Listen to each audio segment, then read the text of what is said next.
Merci, bonsoir à tous, bonsoir à ceux qui nous rejoindront sur le site de la rue 89, de rue 89. Donc une soirée en écho à l'issue de la représentation de Contrôle d'identité d'Alexandra Badea, le spectacle que vous venez de voir. Et on a prévu d'inviter deux personnes qui ont, d'une manière ou d'une autre, un écho à la pièce d'Alexandra. Jutta Epke, qui dirige les éditions Vendailleurs, qui les a créées, et vous allez voir avec son catalogue que l'on n'est pas très loin des contrôles et de l'identité, en tous les cas, dans ce catalogue, et Muriel Diallo, qui est ivoirienne et qui travaille aujourd'hui à Paris, qui est peintre, illustratrice, et qui est aussi auteure et conteuse. Alors peut-être la première question sera pour Jutta Epke, et pour nous dire un petit peu... Vendailleurs, cette aventure, elle a commencé il y a une dizaine d'années. Les objectifs étaient lesquels? Vous aviez envie de quoi? De créer une maison d'édition, mais quand on crée une maison d'édition, j'imagine qu'on a des objectifs très précis, ou en tous les cas des envies. Quelles étaient ces envies? Quels étaient ces objectifs? Les envies, ça c'est sûr, et c'est en écho avec la pièce, c'est vraiment pour abattre des murs, en fait. Parce qu'on s'est rendu compte que dans la pléthore d'ouvrages qui existent en France, en fait, il y a des pans entiers de culture qui sont peu représentés, pas représentés ou vraiment mal représentés. Donc, nos ouvrages essayent, les auteurs avec qui on travaille, essayent justement de proposer des imaginaires, des idées, d'ailleurs, pour ouvrir les fenêtres et abattre des murs.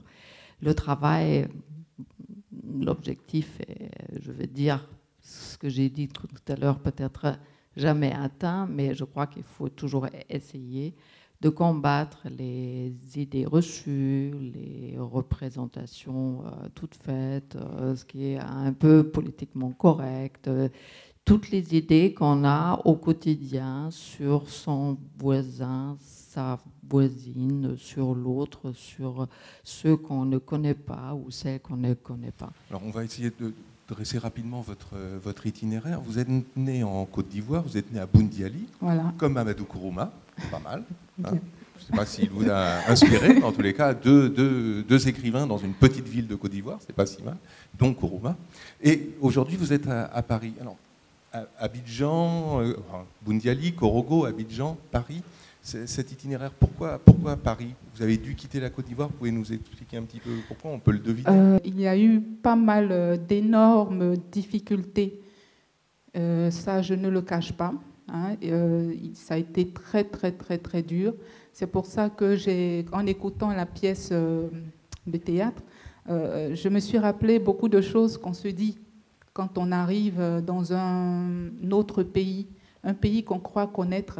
Et finalement, quand on est dans ce pays-là, on découvre autre chose. Et finalement, on se dit qu'on ne connaît l'ailleurs que par des non-dits.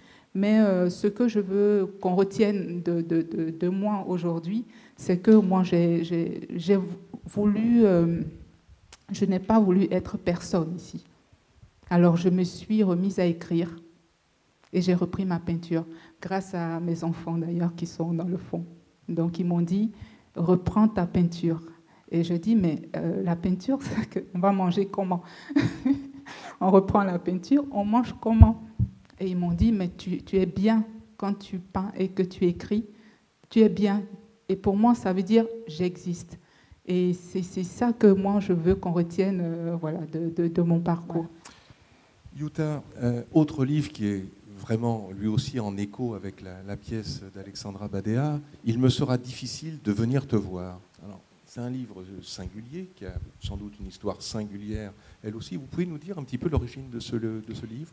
Oui, c'est un ouvrage, ce sont des correspondances. C'est un ouvrage qui a été initié par deux auteurs, Éric Pesson et Nicole Caligris, qui sont deux auteurs français, qui, à l'issue d'un salon, il y était une discussion des quotas d'expulsion et qui se sont dit, mais ce n'est pas possible de se taire. Ce n'est pas possible de croiser les bras, c'est pas possible, qu'est-ce qu'on peut faire? Et les auteurs, je comprends, les auteurs, ils se disent, la première chose qu'ils peuvent faire, c'est écrire. Et donc, ils ont réfléchi un petit moment, et ils ont, à travers les réseaux, ils ont fait appel à un certain nombre d'auteurs, d'écrivains, du nord, du sud, de plein de pays. Et il y a donc au final, alors il y en avait qui ont dit oui, il y en a qui ont dit non, etc. Et au final, il y a donc 13 binômes, c'est-à-dire il y a 26 auteurs qui ont échangé. Donc chaque binôme a échangé pendant 2 mois par mail autour de la politique d'immigration française. Et c'était le seul sujet. À partir de là, chaque binôme a réagi à sa façon, avec ses affinités, sa plume, son style, ses réflexions, ses expériences, son vécu, ses émotions, ses états d'âme. Et ça donne un ouvrage vraiment très très riche. Merci à Muriel, merci à Yuta. Je voudrais vous donner rendez-vous la semaine prochaine, mardi 22, à l'issue de la représentation toujours de contrôle d'identité d'Alexandra Badea. Nous ferons une conversation avec Alexandra Badea autour de son œuvre et autour de sa pièce Contrôle d'identité. Donc si vous voulez revenir voir la pièce, vous êtes les bienvenus. Vous pouvez aussi venir assister à la rencontre si vous le souhaitez. Je pense qu'Alexandra a beaucoup de choses à nous dire, à la fois sur son écriture, sur sa mise en scène et sur le rapport très singulier et très original qu'elle entretient avec la langue française depuis sa Roumanie d'origine.